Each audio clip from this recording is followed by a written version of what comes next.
என் உணவின் சுவையை பற்றி நான் அழுத்துக் கொள்ளும் போது முஹம்மது நபி ஸல்லல்லாஹு அலைஹி வஸல்லம் அவர்கள் பசித்த போது தன் வயிற்றில் சில கற்களை கட்டிக்கொண்டதை நான் நினைவு கூறுகிறேன்.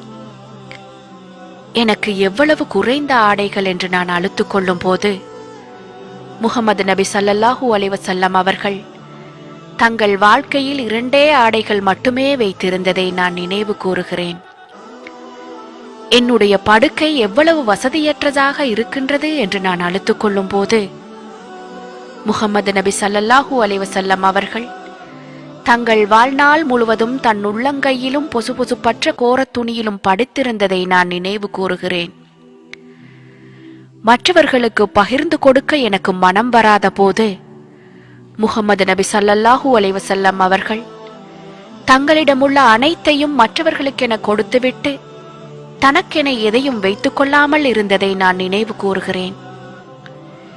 என் வாழ்க்கை ஏழ்மையில் இருக்கிறது என்று நான் அழுத்துக் கொள்ளும் போது முஹம்மது நபி ஸல்லல்லாஹு அலைஹி வஸல்லம் அவர்கள் ஏழ்மையானவர்களை எவ்வளவு நேசித்தார்கள் என்பதையும் ஏழ்மையானவர்களுடன் தாங்களும் சொர்க்கத்தில் இருப்பதாக வாக்களித்துள்ளதையும் நான் நினைவு கூறுகிறேன். என்னை புண்படுத்தியவர்களை நினைத்து நான் வருத்தப்படும் போது முஹம்மது நபி ஸல்லல்லாஹு அலைஹி வஸல்லம் அவர்கள் தங்களை புண்படுத்தியவர்கள் மீதும் கருணையை காட்டியதை நான் நினைவு கூறுகிறேன். என்னை வெறுப்பவர்களை நான் நினைவு கூறும் போது முஹம்மது நபி ஸல்லல்லாஹு அலைஹி வஸல்லம் அவர்கள் தங்களை அவமானப்படுத்தியவர்களுக்காகவும் பிரார்த்தித்ததை நான் நினைவு கூறுகிறேன். நான் செய்த உதவிக்கு எனக்கு நன்றி செலுத்தாதவர்களை நான் நினைவு கூறும் போது முஹம்மது நபி ஸல்லல்லாஹு அலைஹி வஸல்லம் அவர்கள் கூலிகளிலே சிறந்த கூலி அல்லாஹ்விடமிருந்தே வருகிறது என்று நினைவு கூறியதை நான் நினைவு கூறுகிறேன்.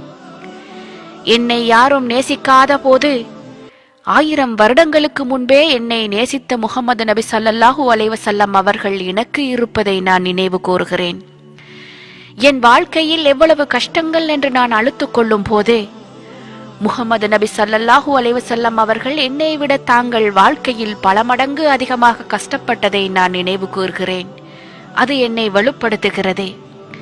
முஹம்மது நபி ஸல்லல்லாஹு அலைஹி வஸல்லம் அவர்களை விட நம் வாழ்க்கையில் ஒரு சிறந்த எடுத்துக்காட்டு வழிகாட்டி இருக்க முடியாது.